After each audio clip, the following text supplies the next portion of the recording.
ये लड़का जो है मुझे लगता है जब दरवाज़ा में खोल के एंट्री किया होगा अंदर ना तो डर के जो है पहले से लड़का एंट्री मार चुका था। घर का माहौल अच्छा नहीं है, तुम्हारी बीवी जो है लड़के से इधर उधर बात करती रहती है, हम लोग देखते हैं खेत उत में।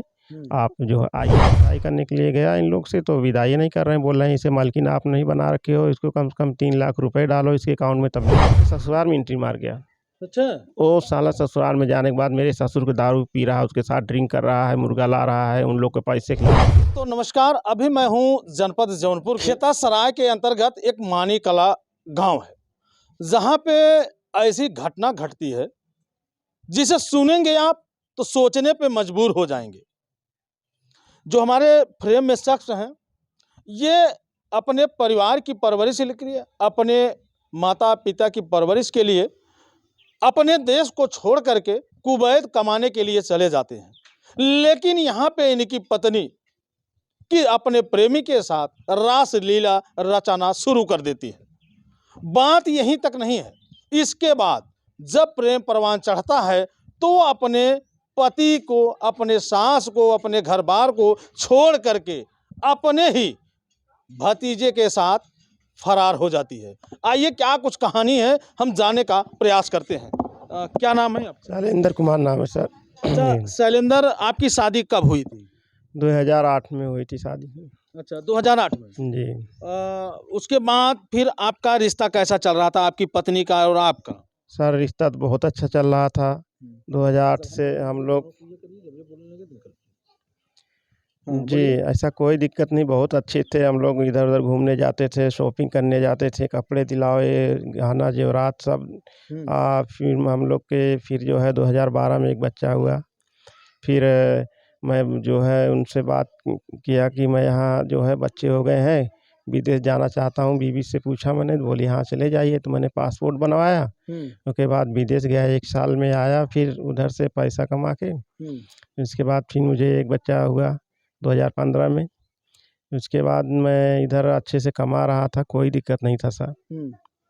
जी। अच्छा ये बताइए, आपको कब पता चला कि आपकी पत्नी को किसी से प्यार हो गया है?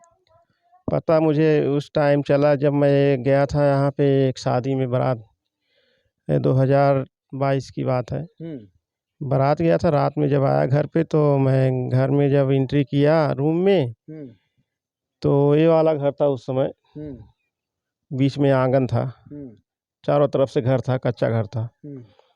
तो जब कपड़े वपड़े मैं अपना रखने गया, उतार के जूते वगैरह रूम में, ये पीछे मैं रूम बना रखा था एक, तो उसमें लड़का जो है मुझे लगता है जब दरवाज़ा में खोल के एंट्री किया होगा अंदर ना तो डर के जो है पहले से लड़का एंट्री मार चुका था घर के ऊपर से।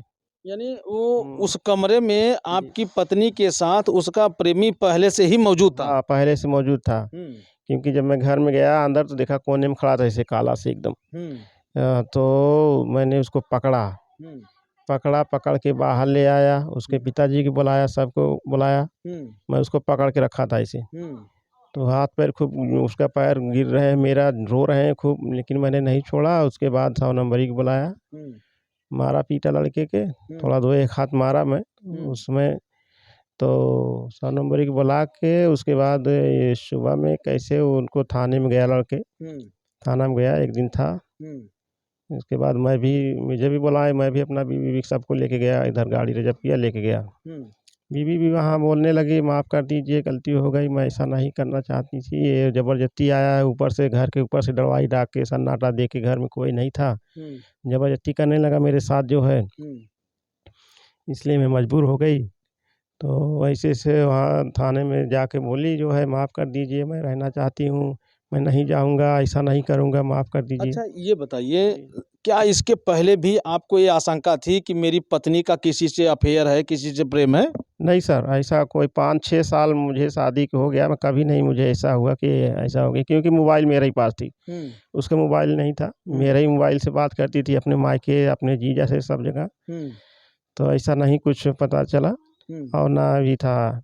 आप दोनों के बीच में जो है पति पत्नी का रिश्ता सही था या कोई मनमुटाव था? सर बहुत बढ़िया था, कभी आप किसी से पूछ लीजिए, इधर अगल बगल जाके पूछ लीजिए, कभी ना ये झगड़ा ना लड़ाई, कभी तक आवाज़ तक नहीं घर में आई कि मारने पीटने या झगड़ा की।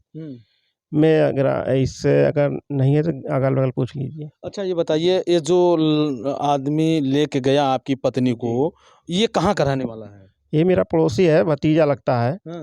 जी। अच्छा आपका भतीजा ही लगता है? हाँ, इसे भतीजा लगता है, पड़ोसी है मेरा। यानी आपकी पत्नी उसकी चाची लगती हैं? हाँ, चाची लगती हैं, सही बात। उसको ज़रा सा ये भी शर्म नहीं आई कि मैं अपनी चाची को लेके फरार हो रहा हूँ? शर्म मारे मर जाना चाहिए, ऐसे गंदी हरकत तो ऐसे पहली बात ये सब करना चाहिए अपने घर गाँव में, ऐसा नहीं करना चाहिए। दुष्ट दोनों हैं, कमीना है। कितने तारीख को आपके घर से आपकी पत्नी निकलती है प्रेमी के साथ? हाँ जी, ये बात सही पूछा आपने। इसके बाद मैंने आपसे बताया ना कि जब मैं आया वहाँ से तो ये सब किया, तो एसओ साहब दोनों जानी के समझा के भेज दिए। फिर जो है 2 दिन बाद दरोगा साहब आए हैं यहाँ पे, मेरे घर पे 3 पुलिस वाले आए हैं। लड़की के पक्ष के बुलाए हैं, मुझे भी बुलाए हैं, उसकी माँ को सबको बुला के सुलह करवा दिए। तो सुलह करवा दिए तो मैं यहीं पे था, एक 20 दिन था बीवी को लेके। उसके बाद मुझे शक हुआ तभी तो मैं जो है बीवी को लेके चला गया देहरादून। मेरा सिस्टर वहाँ रहती है, अपना खुद का घर है उसका, तो मैं एक रूम ले लिया भाड़े पे उससे। वहाँ बच्चों का एडमिशन करवाया, दोनों को अकाउंट खुलवाया। फिर मैं वहाँ काम करने लगा, वहाँ पे मैं दिहाड़ी करने लगा, डिप्टी करने लगा, यानी काम खोज के करता था। 10-15 हज़ार बच जाते थे कमा के। पढ़ाने सिखाने ट्यूशन सब कुछ लगा दिया लड़कों को। बीवी भी खुश है, ऐसा कोई बात नहीं थी। तो बीवी से मैंने, एक मेरा दोस्त फ़ोन किया कुवैत से, बोला आ जाइए इधर, क्या इंडिया में पढ़े हो? तो मैं भी बोला कि ऐसा है, बच्चे ट्यूशन भी पढ़ रहे हैं, स्कूल में भी है, सब कुछ अच्छा है, किराया भी रूम की देना है, कुछ बचता नहीं है, सब ख़त्म हो जाता है, क्या मैं चला जाऊँ क्या बाहर? बोली हाँ हाँ ये बात सही बोल रहे हो, बाहर चले जाओ, अभी बच्चे बड़े बड़े हो रहे हैं, इन लोग को पढ़ाना लिखाना खर्चा है। मैं वहीं से आया जो है लखनऊ, टिकट उकट करवाया, लखनऊ से मैं चला गया कुवैत। कुवैत चला गया सर। तो आपकी पत्नी वहीं थी? हाँ, पत्नी उतनी सबको वहीं छोड़ के मैं चला गया। मेरी सिस्टर है तो क्या डर है? हाँ, सही बात है। सिस्टर है, मेरा फैमिली है उसकी वहाँ पे, सब बच्चे पढ़ लिख रहे हैं। 8 महीने में वहाँ पे वेट किया कि अच्छे से बच्चे आ जा रहे हैं घर पे, कोई दिक्कत नहीं है, ट्यूशन भी पढ़ रहे हैं। सर बाद में ये लड़का जब इधर से इसका कट हो गया ना, तो मेरे ससुराल में एंट्री मार गया। अच्छा। वो साला ससुराल में जाने के बाद मेरे ससुर को दारू पी रहा है, उसके साथ ड्रिंक कर रहा है, मुर्गा ला रहा है, उन लोग के पैसे के लालच दे रहा है, मेरे ससुर को पटा रहा है, ऐसे ऐसे कर रहा है। मुझे खबर मिली, मैं बोला जाने दो, उधर उन लोग का मैटर होगा, कुछ गए होंगे। कुछ औरत ने मुझे बताया कि ऐसे एक तुम्हारे घर से एक लड़का आता है। मैंने छानबीन करा तो यही था। तो मैंने उससे बोला, अपने साले से बोला कि ऐसा क्यों कर रहा है? तो वो भी डांट लगाया तो नहीं गया। फिर पता नहीं कैसे कैसे मेरे ससुर को बॉम्बे लेके चला गया, बुला लिया। बॉम्बे गए, वहाँ पे 10 दिन थे। फिर भी मैं कुछ नहीं बोला।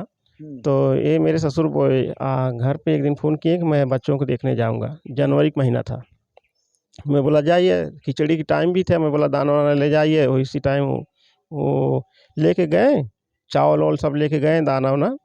वहाँ 2 दिन रुके, वेट करने के बाद तो जो है बोले हम बच्चे उच्चे सब लेके जा रहे हैं। मेरी बीवी बोली कि यहाँ बहुत ठंडी है, उत्तराखंड में बहुत ठंडी है, हम बच्चे को लेके जा रहे हैं, 20 दिन बाद तो फिर आएंगे। मैंने बोला ठीक है, रुक जाइए, बच्चों को मैं एडमिशन जहाँ कराया हूँ वहाँ पूछ लेता हूँ मैडम से। बोली तो 20 दिन के टाइम दिया था मैडम, भी बोला 20 दिन में आ जाना, स्कूल तब चालू हो जाएगा। तो ये आए लेके फिर यहाँ पे इन लोग जो बदल गए, बोले नहीं अब वहाँ बहुत ठंडी है, वहाँ हमारी बेटी जो है नहाना पड़ता, रोज डेली नहीं जाएगी। तो मैं बोला ऐसा करिए, यहीं पे आप एडमिशन करा दीजिए, मुझे तब भी पैसा देना है, तब भी मैं पैसा वहाँ भी पढ़ते वहाँ भी देना है। तो यहीं एडमिशन करवा दिए, बच्चों को पढ़ने लगे। मैं बराबर पैसा भेजता रहा हर महीने, 8,000 10,000। और बीमार उमार होते थे, वक्त ज़रूरत पे तो फिर पैसा बीच बीच में भेजता था, महीने में 2 बार कभी हो जाता था पैसा, कभी 1 बार। तो ऐसे सर था, चल रहा था, मैं वहीं पे कमा रहा था कुवैत में। फिर वहाँ से मैं आया, जब मैं बोला मैं घर का निर्माण, अभी नया घर बनाया हूँ, अभी नए घर में एंट्री करना, हम लोग के ले जाने दो, मैं इसे पूजा वूजा करूँगा, विदा कर दीजिए, अभी मेरे पास पैसा नहीं, 50,000 है, कहो तो डाल देता हूँ। बोले नहीं 3 लाख पहले डालिए तब ले जाइए। तो मैं चला आया। तो आपकी पत्नी उस समय वहाँ क्या बोली जब पैसे की डिमांड आपके ससुराल वाले कर रहे थे? तो पापा उसका इतना दुष्ट है, ड्रिंक करते हैं ना, वो इतना कड़ी आवाज़ में बोल रहे थे, वो डर के मारे बोलती नहीं थी कुछ। उसकी सासू, मेरी सासू, वो भी सब बोलती थी हाँ हाँ नहीं जाएगी, पहले 3 लाख डालिए। मैं बोला नहीं अभी मेरे पास इतना नहीं है। अच्छा, जो कुवैत से आप पैसा कमाते थे वो कहाँ भेजते थे आप? उसके अकाउंट में सब भेजता था सर मैं। क्यों आपके माता के पास अकाउंट नहीं था? नहीं था, माँ के अकाउंट में भेजता था, दवा ववा के लिए यहाँ भी भेजता था। LIC चल रही थी उसके नाम से, उसका भी पैसा और माँ के दवा के पैसा 10,000 12,000 इनको भी भेजता यही था मैं। अगर कहीं न कहीं देखा जाए तो जो है पत्नी का बढ़ावा देने का मुख्य कारण आप ही हैं। जी, मैं तो अगर नहीं आप बढ़ावा दिए होते तो आज ये दशा नहीं होती। सर देखिए, बीवी तो बीवी होती है, चाहे किसी को हो, सब विश्वास करता है। 18 साल 17 साल हो गया शादी के, तो कोई भी विश्वास करेगा। तो ऐसे चल रहा था सर। और बाद में मैं एक बार गया, फिर 2 बार गया, फिर तीसरी बार मेरे घर के सब परिवार गया विदाई के लिए। उन लोग नहीं विदा किए, तो मैं जो है चला आया वहाँ से। फिर मैं सोचा झगड़ा हो रही है, जाने दो, उन लोग अभी झगड़ा-वगड़ा किए हैं, शांत हो जाएँगे, तब तक मैं फिर जो 3 महीने हो गया मुझे इधर बैठे हुए, मैं बोला अब ये भी नहीं आ रही है, मैं भी घर पे बैठा हूँ, क्या फ़ायदा, मैं फिर चला गया कुवैत। जब मैं जैसे कुवैत गया, मुझे 5 ही महीने हुआ था कुवैत गए हुए, तब तक मेरे ससुराल के कुछ लोग हैं वहाँ पे, औरत लोग, फ़ोन किया मैंने हाल लेने के लिए कि क्या हो चल रहा है, कैसे है माहौल? बोली माहौल अच्छा नहीं है, तुम्हारी बीवी जो है लड़के से इधर-उधर बात करती रहती है, हम लोग देखते हैं खेत-ओत में, आप जो है आइए। मैं बोला ठीक है। तो इत्तेफ़ाक से अपने 24 अप्रैल के अपने बहन के यहाँ गई है, मैं अपनी बेटी को मेरी छोड़ के गई थी। बेटी से पूछा कहाँ गई? बोली मौसी के यहाँ चली गई। तो इसने वहीं से इसकी बड़ी वाली बहन और लड़के को बुलाई है बॉम्बे से, जिसका नाम अजय है, मेरा पड़ोसी। वहीं इन लोग बुला के मंदिर में सिंदूर पहना दिया। आपकी पत्नी को सिंदूर पहना? हाँ, मेरी बड़ी वाली जो सड़ुआइन है वो। बाद में इन लोग जो है वहीं पे रुक गई है। 9 मई के वहाँ से लड़का और वो और मेरी वाइफ़ और मेरे ससुराल पक्ष के सास-ससुर, मेरी साली, ये लोग रिजर्वेशन करके टेम्पू ये गए हैं कहाँ, जौनपुर कोर्ट में। 9 मई के 9 मई के इन लोग कोर्ट मैरिज करा दिए। कोर्ट मैरिज भी कर दिया? हाँ, अच्छा, क्या जिसके साथ आपकी पत्नी गई है उसकी शादी हुई है? शादी नहीं, वो तो सिंगल है।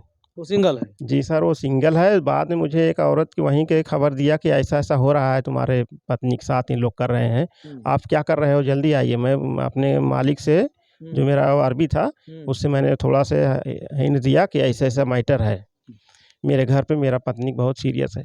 उसने जो है बोला अच्छा अभी तो नहीं, आप जून में जो है जल जाइए। जून में मैंने तत्काल में टिकट कराया और आया ससुर के पास। जब मैं इधर घर पे आया, घर से 1 दिन बाद में गया वहाँ पे, तो कुछ नहीं बता रहे थे उन लोग, घुमा रहे थे, यहाँ शादी में गई है, बहन के पास है, वहाँ गई है। फिर मैं दूसरे दिन आके फिर गया घर, तो लोग बोले कि हाँ मैंने शादी कर दिया, उसका जो है कोर्ट मैरिज कर दिया है। अच्छा, इस उम्र में अब आपको धोखा दे गई पत्नी, तो अब आपकी ज़िंदगी कैसे कटेगी? है ऊपर वाला है, सब कुछ देखने वाला वही है ऊपर वाला, लेकिन उनको कड़ी से कड़ी सज़ा मिलना चाहिए। मेरे साथ बहुत गलत हुआ और इनसाफ। बच्चे कहाँ हैं? बच्चे के सर तो अभी पता नहीं कहाँ है। एक बेटी को पता चल रहा है कि ननिहाल में है और बेटा को तो कुछ पता ही नहीं है। याद आती है बच्चों की? हाँ, याद क्यों नहीं आएगी सर, सबके बच्चे अपने प्यारे होते हैं। और इन दौरान अपनी आपकी पत्नी से एको बार बात हुई? नहीं सर, तब से जब से वही एसओ साहब बात करवाए थे चौकी पे, तब से बात नहीं हुई, क्योंकि उसका मोबाइल वो लड़का कब्जे में लिया है। उसका आईडी उडी सब ब्लॉक करके रखा है। जी। क्या वो आपकी पत्नी अगर आएगी तो आप उसे अपना लेंगे? मेरा तो ये सिद्धांत है कि मैं बोलता हूँ मेरे बच्चे लेके आए, अगर बच्चे समेत अगर रहेगी तो ठीक है, नहीं तो मैं अपने बच्चे ले लूँगा। अच्छा, अगर बच्चे सहित वापस आ जाती है तो आप उसे अपना लेंगे? हाँ, आपका दिल बहुत बड़ा है यार। हाँ, दिल बड़ा है सर, क्या करें। क्योंकि आप चाहते हैं कि मेरी पत्नी आ जाए। हाँ सर, मैं बच्चों के लिए चाहता हूँ, समझ लो कि मैं बच्चों की, मैं मायूस नहीं देखना चाहता बच्चों को, क्योंकि मेरे बच्चे से मैं बहुत प्यार करता हूँ। बच्चे अब किस हाल में होंगे तो बच्चे ही जान सकते हैं। बच्चे जो मांगते मैं उनको तुरंत पूरा करता था। यहाँ पे बोलते हैं मैं ये खाऊंगा, मैं तुरंत चौराहे से जाके लाता था। अब कौन लाता होगा उन लोगों को? अब तो सर मालूम नहीं कौन देखता है, कौन खिलाता है, क्या खा रहे हैं, पी रहे हैं कि नहीं, पढ़ लिख तो नहीं रहे हैं। मैं तो एक बार गया था, देखा तो धान के खेत में काम कर रही थी बेटी, एकदम पूरा पानी से भीजी हुई आई है। देखा मैंने, तो बोला बेटी के पास आप नहीं गए देखने के लिए, ले आने के लिए? उधर दौरान में तो 2 बार गया था सर। अभी वो बुड्ढा इतना कड़ी आवाज़ में बोलता है ना, कोई मान सम्मान नहीं, इसलिए मैं नहीं जाता हूँ, बात सही बता रहा हूँ। अच्छा, थाने पे आप सूचना दिए? थाना पे हाँ सर, मैंने इससे जब मैं आया कुवैत से ना, तो 2-3 बार जाने के बाद ससुराल, मैं डायरेक्ट थाने में गया। उसके बाद थाने से कोर्ट में गया, एफआईआर करवाया, आईजीआरएस करवाया, तीनों जगह करवाया, जेएसपी के यहाँ, मुख्यमंत्री के यहाँ, थाने में, तीनों जगह करवाया सर। अभी कोई लाभ नहीं मिला मुझे, ना कोई सुनवाई हो रही है। क्या कहना चाहेंगे सूबे के मुखिया जो है योगी आदित्यनाथ जी से? जी, योगी आदित्यनाथ जी से सर मैं कहता हूँ कि ये मेरे जो है बच्चे सर जो है वापस आ जाएँ जो है, और शासन प्रशासन जो है ये ढीला काम कर रहे हैं, मेरे इससे सुनवाई हो, कड़ी-कड़ी कार्रवाई हो उसके ऊपर। जो है कि मैं कहीं गलत नहीं हूँ सर। पैसा मेरा जेवरात सारे मुझे लौटाए जाएं। तो दोस्तों, एक ऐसे अभागे पुरुष की कहानी है जो तो न जी सकता है और न तो मर सकता है। उम्र के ऐसे पड़ाव पे जब बीवी धोखा दे जाए तो जिंदगी जीते जी ही समझ लीजिए कि समाप्त हो जाए। अब जिस उम्र के पड़ाव पे खड़े हैं और इस उम्र के पड़ाव पे इनकी बीवी धोखा देती है, वह भी अपने बच्चों के साथ। अब तो इनके पास न बच्चे हैं न तो इनके पास बीज भी है, लेकिन हालांकि अभी भी इनका दिल जो है बहुत बड़ा है। इनकी ये ख्वाहिश भी है, इनकी अभिलाषा भी है कि अगर मेरी पत्नी बच्चों के साथ आ जाती है तो उसे भी अभी मैं अपना सकता हूं। बाकी जनपद जौनपुर के जितने भी आला अधिकारी हैं, डीएम महोदय, पुलिस अधीक्षक महोदय और थाना प्रभारी महोदय, आप लोगों से निवेदन है, यदि आप तक यह वीडियो पहुंचती है, आप लोग बहुत अच्छा काम करते हैं, हमेशा जनता के हित में काम करते हैं, तो एक बार इस गरीब पति की भी आवाज़ आप सुनिए और एक बेसहारे बाप की आवाज़ सुनिए, एक बेसहारा पति की आवाज़ सुनिए। इसके साथ भी न्याय कीजिए। कहीं न कहीं अगर देखा जाए तो गलती इंसान से होती है। अगर इनकी पत्नी गलती की है तो अगर आप लोग चाहेंगे तो इनका घर फिर से बस जाएगा। परदेशियों के लिए एक सीख होगी, एक नज़ीर होगी, जो परदेशों में जाते हैं, विदेशों में जाते हैं, कमाते हैं और अपने पत्नियों के खाते में पैसा डालते हैं। तो आने वाले समय में कहीं ऐसे जैसा आपके साथ वो हश्र न हो। बाकी कुछ लोगों को बुरा लगेगा, तो जिनको बुरा लगेगा मैं उसमें क्षमा चाहता हूं, लेकिन इनसे एक सीख तो मिलती है। तो बाकी वीडियो देखने के बाद कमेंट करके आप अपनी राय जरूर दीजिएगा। मिलते हैं किसी नेक्स्ट वीडियो, नेक्स्ट खबर में। जय हिंद।